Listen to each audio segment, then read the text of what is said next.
एक तरफ SCO meeting में पीएम मोदी ने पहली बार पुतिन के साथ ऐसा क्यों किया, तो वहीं दूसरी तरफ एक और बड़ा झटका दे दिया यूएनएससी में। पर आखिरकार रूसी राष्ट्रपति व्लादिमीर पुतिन ने भारत के लिए खोल ही दिया है अपना बड़ा खजाना। जानेंगे एससीओ मीटिंग में आखिर क्या कुछ हो रहा है और कैसे चीनी राष्ट्रपति जिनपिंग डिनर में शामिल नहीं हो रहे हैं। जानेंगे जियोपॉलिटिक्स में मचे हुए धमाल को। आइए जानते हैं इन खबरों को विस्तार से। एससीओ मीटिंग में दुनिया भर की निगाहें टिकी हुई थी और ये निगाहें भारत के ऊपर और भी ज्यादा टिकी हुई थी। लेकिन इस एससीओ मीटिंग के बाद पीएम मोदी और भारत को लेकर जो पश्चिमी दुनिया छाप रही है और जो मीडिया संस्थान बोल रहे हैं, उसका बिल्कुल भी आपने अंदाजा नहीं किया होगा कि पश्चिमी दुनिया इस तरीके से बात करेगी। दरअसल हुआ ये कि अक्सर देखा गया है पीएम मोदी और राष्ट्रपति पुतिन को गले लगते हुए मिलते हुए, लेकिन एससीओ की ये पहली मीटिंग थी जहां फॉर्मल तरीके से हाथ मिलाते हुए दिखे दोनों नेता। पीएम मोदी उस गर्मजोशी के साथ गले मिलते हुए पुतिन के नहीं दिखे। और इतना ही नहीं, जब ये दोनों नेता द्विपक्षीय बातचीत के लिए बैठे तो इन्होंने पूरी दुनिया को एक अलग ही मैसेज दिया। भारत ने बिल्कुल साफ साफ कहा कि ये जो युग है, ये जो समय है, ये लड़ाई का समय नहीं है, युद्ध का समय नहीं है। हम चाहते हैं कि रूस यूक्रेन की लड़ाई खत्म हो, चीजें साफ सुथरी हो जाए। वैसे भारत ने इस चीज को ऐसे बताया कि आप फर्टिलाइजर हो, क्रूड ऑयल हो, बहुत सारी चीजें हैं जिसका जो है दाम आशा से अधिक बढ़ता जा रहा है। और आपको बता दें, पीएम मोदी के जिस तरीके से साफ साफ कहने पर पुतिन ने भी जवाब दिया और पुतिन ने ये कहा कि हाँ, हम भी चाहते हैं कि ये युद्ध खत्म हो, लेकिन ये युद्ध खत्म करना यूक्रेन के हाथ में है और यूक्रेन इस चीज को नहीं चाहता है। कहीं न कहीं राष्ट्रपति पुतिन बिल्कुल सही कह रहे हैं, क्योंकि हाल फिलहाल में जेलेंस्की ने क्या कहा है कि हम युद्ध रोकने की तो बात ही नहीं कर रहे हैं, शांति की तो हम बात ही नहीं कर रहे हैं, पहले तो सारी रूसी सेना वापस जाए, तब हम सोचेंगे कि हम युद्ध रोकेंगे कि नहीं रोकेंगे। जेलेंस्की के व्यवहार से साफ दिख रहा है कि जेलेंस्की इस युद्ध को रोकने के मूड में बिल्कुल भी नहीं दिख रहे हैं। तो राष्ट्रपति पुतिन भी कहीं न कहीं अपनी जगह पे सही है। पर यहाँ पर एक बहुत बड़ी बात हुई है। इस एससीओ मीटिंग से पहले दुनिया भर में, खास तौर पर जो पश्चिमी देश थे, पश्चिमी देश ये कह रहे थे कि भारत को इस मीटिंग को अटेंड नहीं करना चाहिए, रूस यूक्रेन की लड़ाई हो रही है, इस बीच पीएम मोदी और पुतिन मिलेंगे, ये अच्छा नहीं है। लेकिन जैसे ही पीएम मोदी ने इस तरह के जवाब दिए और इस तरह का कहा कि अब युद्ध का समय नहीं है, तो ऐसे समझ लीजिए कि पश्चिमी मीडिया ने तो हाथों हाथ पीएम मोदी को ले लिया कि हाँ, इन्होंने बिल्कुल रूस को उसके मुंह पे बता दिया, शब्दों से वार कर दिया, समझा दिया कि युद्ध नहीं होना चाहिए वगैरह वगैरह। हालांकि आपको बता दें, राष्ट्रपति पुतिन ने बहुत ही अच्छे तरीके से पूरे माहौल, पूरे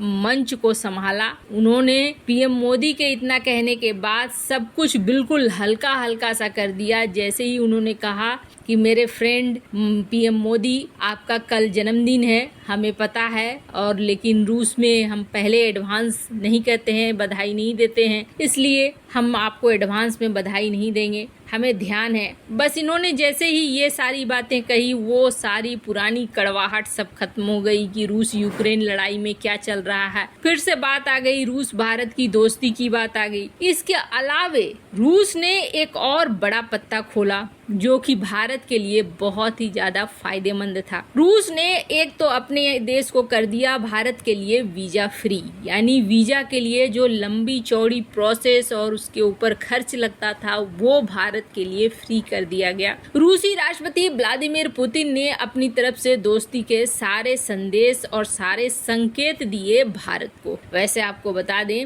ये जो भी छोटे मोटे बयान हैं, इससे भारत और रूस की दोस्ती पर फर्क तो नहीं पड़ता है, लेकिन ये युद्ध जैसे जैसे लंबा खींचेगा, जो अब खींच रहा है, वैसे वैसे भारत को अपना पक्ष रखना पड़ जाएगा। भारत किसी एक पक्ष में खड़ा नहीं रह पाएगा और यही भारत के साथ हो रहा है। रूसी अर्थव्यवस्था गिर रही है, रूस की एक लिमिटेशन है, पश्चिमी दुनिया एक तरफ हो रही है और यूरोप इस वक्त टूट तो रहा है लेकिन अभी काफी वक्त है यूरोप को टूटने में। मतलब साफ है, अगर हमें आगे बढ़ना है तो हमें अपना व्यापार भी देखना होगा, हमें अपना घर भी देखना होगा और हमारा व्यापार कहाँ से बढ़ेगा? पश्चिमी दुनिया से बढ़ेगा। पश्चिमी दुनिया की तरफ हमें मूव करना पड़ेगा। यही वजह है कि भारत को अब एक स्टैंड लेना पड़ रहा है। आप सोचेंगे कि रूस नहीं ले रहा है क्या? रूस भी अपना स्टैंड ले रहा है। रूस ने इस वक्त आपने देखा होगा जो पाकिस्तानी पीएम थे उनके साथ काफी हद तक मिलते जुलते बहुत अच्छे से बातचीत करते हुए दिखाई दिए। कब? तब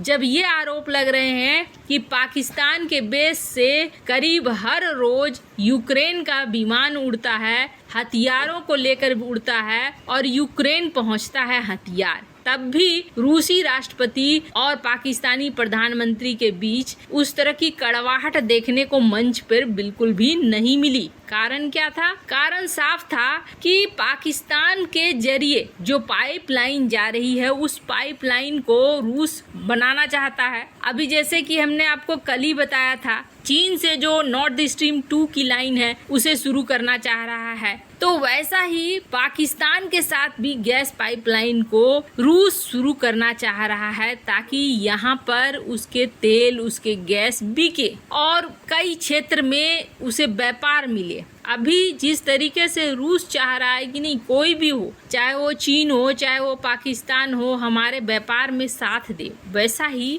हमारे लिए भी है। भारत को भी पश्चिमी दुनिया के साथ मिलकर चलना होगा, सेमीकंडक्टर के क्षेत्र में चलना होगा, यूरोपीय यूनियन में घुसना होगा। ये जब तक बड़े बड़े देशों के बाजार में भारत नहीं घुसेगा तब तक आर्थिक शक्ति नहीं बन पाएगा, आर्थिक पावर नहीं बन पाएगा। ऐसे में भारत भी मजबूर है कि भारत को अब पश्चिमी दुनिया का धीरे धीरे समर्थन करना पड़ेगा और इसका एग्जाम्पल हम लोगों ने देखा यूएनएससी में। दरअसल कल एक वोटिंग हुई और इस वोटिंग में भारत ने यूक्रेन के पक्ष में वोट किया। हालांकि आप सुनेंगे तो आप सोचेंगे कि नहीं इसमें कोई बड़ी बात नहीं है, भारत को पक्ष में वोट करना चाहिए। लेकिन दरअसल मामला क्या था? मामला ये था कि यूक्रेन के राष्ट्रपति चाह रहे थे एक प्री रिकॉर्डेड वीडियो के द्वारा यूएनएससी को संबोधित करना। चूंकि इस वक्त युद्ध में है यूक्रेन के राष्ट्रपति, तो यूक्रेन का राष्ट्रपति ये सोच रहा था कि एक प्री रिकॉर्डेड वीडियो भेज दिया जाए और चूंकि यूएनएससी में कभी इस तरीके से प्री रिकॉर्डेड वीडियो नहीं भेजा जाता है, इसलिए ये वोटिंग प्रक्रिया हुई कि क्या